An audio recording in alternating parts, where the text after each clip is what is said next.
बिस्मिल्लाहिर्रहमानिर्रहीम। आज के इस वीडियो में हम लोग देखेंगे हिस्ट्री ऑफ लंप या हिस्ट्री ऑफ स्वेलिंग के हम लोगों ने क्या डिटेल क्वेश्चंस पूछने होते हैं अगर जो है पेशेंट लंप या फिर किसी स्वेलिंग के साथ प्रेजेंट करता है। अब जो डिटेल हिस्ट्री कैसे हमने लेनी होती है वो सारा मैं आपको बता चुकी हूँ ऑलरेडी वीडियोस में, ठीक है। तो मैं आज की वीडियो में जस्ट वो टिपिकल क्वेश्चंस बताऊंगी जो हमने लंप से रिलेटेड पूछने हैं, और बाकी जो पैटर्न हिस्ट्री का वही फॉलो होगा जो कि मैं आपको ऑलरेडी बता चुकी हूँ, ठीक है। अब यूजुअली जब आप सर्जरी में होते हैं, सर्जरी का आपका वार्ड होता है, तो उस टाइम पे पेशेंट जो है मोस्टली प्रेजेंट करते हैं लंप के साथ, क्योंकि लंप या स्वेलिंग ऐसा केस है जो कि सर्जरी वाले डील करते हैं, क्योंकि उसको मोस्टली हमने सर्जिकल एक्सरसाइज करना होता है, ठीक है। तो सर्जरी में ये केसेस ज़्यादा आते हैं और पेशेंट जो है वो इस तरह से कहता है कि वो गिल्टी का वर्ड यूज़ करता है कि मुझे डॉक्टर साहब बाजू पे गिल्टी हो गई है या मेरे गले में गिल्टी निकल आई है। तो वो बेसिकली गिल्टी का वर्ड यूज़ करता है। वो हुदूद का वर्ड भी यूज़ कर सकता है, लाइक मोस्टली करते हैं, लेकिन ज़्यादातर अगर आप देखो ना तो वो लंप के लिए या स्वेलिंग के लिए गिल्टी का वर्ड यूज़ करते हैं, ठीक है। So guilty is your lump और एनी स्वेलिंग, ठीक है। अब हमें नहीं पता, जब वो पेशेंट आया है किसी भी लंप के साथ, हम लोग देखते साथ नहीं कहेंगे अच्छा इस बंदे को ये है। हमने पहले वो टिपिकल पेट क्वेश्चन पूछने होते हैं लंप से रिलेटेड, जो अभी मैं आपको बताऊंगी। उसके बाद जाके हमें आइडिया होता है अच्छा ये मसला हो सकता है, या फिर ये इससे रिलेटेड हो सकता है, या फिर ये स्वेलिंग जो हम सस्पेक्ट करें हो सकती है, ठीक है। सो हम स्टार्ट करते हैं। 8 टिपिकल क्वेश्चंस हैं हमारे जो हमने पूछने होते हैं जब भी पेशेंट लंप के साथ प्रेजेंट करता है, ठीक है। So history of presenting illness में जब आप पूछोगे मजीद डिटेल, तो फर्स्ट क्वेश्चन आपका क्या होगा?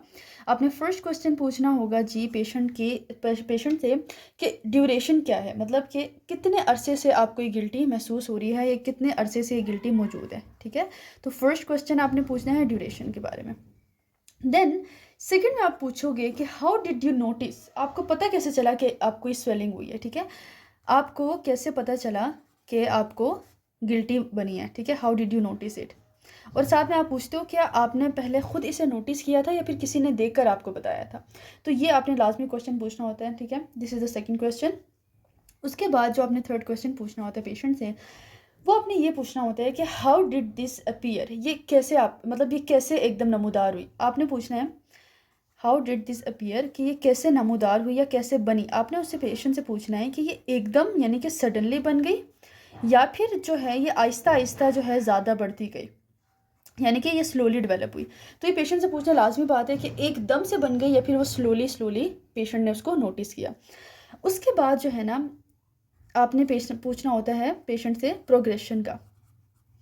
अब प्रोग्रेशन में आपने ये पूछना है कि जब आपने गिल्टी को महसूस कर लिया, आपने उसको नोटिस कर लिया, तो उसके बाद क्या गिल्टी उसी तरह रही, मतलब कि वो स्टैटिक रही, या फिर वो साइज़ में बढ़ती गई, या फिर वो साइज़ में घटती गई वक्त के साथ साथ। तो ये प्रोग्रेशन का आपने लाजमी पूछना होता है।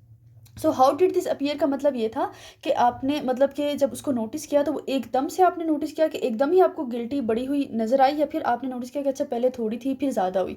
ये एक अलग क्वेश्चन है। जब उस बंदे ने नोटिस कर लिया उसके बाद हमने प्रोग्रेशन का पूछना होता है कि क्या वो गिल्टी उसी तरह ही रही या फिर वो बढ़ती गई साइज़ में या फिर वो घटती गई, ठीक है। So this is progression. उसके बाद जो हमारा नेक्स्ट क्वेश्चन होता है इसमें पेशेंट से, वो होता है जी कि आपको इस गिल्टी की वजह से क्या कोई अलामात हैं। हमने सिम्टम्स का पूछना होता है पेशेंट से, क्या ये एसिम्टोमेटिक है, हमने पेशेंट से पूछना होता है, सही है। या तो वो कहेगा कि नहीं मुझे इससे कोई मतलब कि मसला नहीं है, बस मुझे गिल्टी यहाँ महसूस होती है, वो कॉस्मेटिकली थोड़ा सा कंसर्न होगा और वो कहेगा कि मुझे ऐसा कोई मसला नहीं है, अगर तो वो एसिम्टोमेटिक है। या फिर पेशेंट प्रेजेंट कर सकता है, वो कहेगा कि हाँ मुझे डॉक्टर साहब इसमें पेन दर्द महसूस होती है गिल्टी में, या फिर वो इरिटेशन का बताएगा, या फिर जो है वो प्रेशर का बताएगा कि मुझे दबाव महसूस होता है इस गिल्टी की वजह से, ठीक है। सो आपने सिम्टम्स के लाजमी पूछना होता है कि whether the swelling is related to any symptoms और नॉट, ठीक है। देन आपने पूछना होता है पेशेंट से, सिक्स क्वेश्चन इज कि जब से आपने इसको महसूस किया है क्या इसकी कंसिस्टेंसी में कोई चेंज तो नहीं आया, या फिर उसके कलर में कोई चेंज तो नहीं आया। ये आपने लाजमी पूछना होता है। अब कंसिस्टेंसी ना 3 तरह से हो सकती है, ये वो हार्ड भी हो सकती है, वो फर्म भी हो सकती है, वो सॉफ्ट भी हो सकती है, ठीक है। अब आप अगर आपने इसको याद रखना ऐसे याद रखें, आप अपने ग्लैबुला में टच करेंगे, यानी जो आपके आईब्रोज का के दरमियान जो मिड एरिया होता है दैट्स हार्ड, ठीक है। फिर उसके नीचे आप अपनी नोज टिप को जब टच करेंगे दैट इज़ फर्म। उसके बाद आप अपने लिप्स को टच करेंगे दैट्स सॉफ्ट।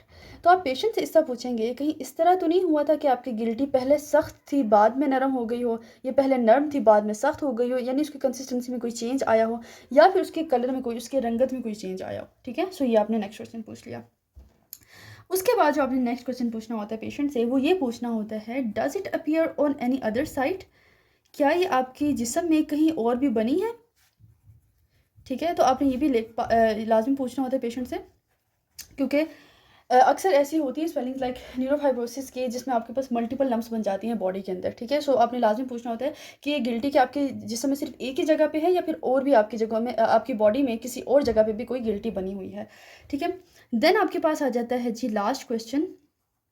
वो ये आपने पूछना है कि जब आप अच्छा, आप इस तरह से पूछ सकते हो कि पेशेंट से कि जब आप इस पे उँगली लगाते हैं या प्रेशर डालते हैं अपनी गिल्टी के ऊपर, दबाव डालते हैं, क्या वो गिल्टी अंदर चली जाती है या नहीं? ठीक है, रिड्यूसिबिलिटी का पूछना होता है।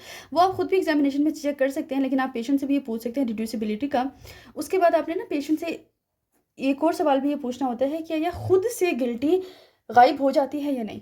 ठीक है, सो आपने खुद से पूछना होता है कि पेशेंट से कि does it appear on its own और नॉट, क्योंकि अक्सर ऐसी होती हैं लाइक हर्निया की ऐसी होती हैं कि वो डिसअपीयर कर जाती है लेकिन फिर दोबारा से रीअपीयर कर जाती है। सो आपने पेशेंट से पूछना होता है कि आपकी जो गिल्टी है ये खुद से डिसअपीयर कर जाती है, यानी गायब हो जाती है या नहीं होती, ख़त्म हो जाती है या नहीं होती।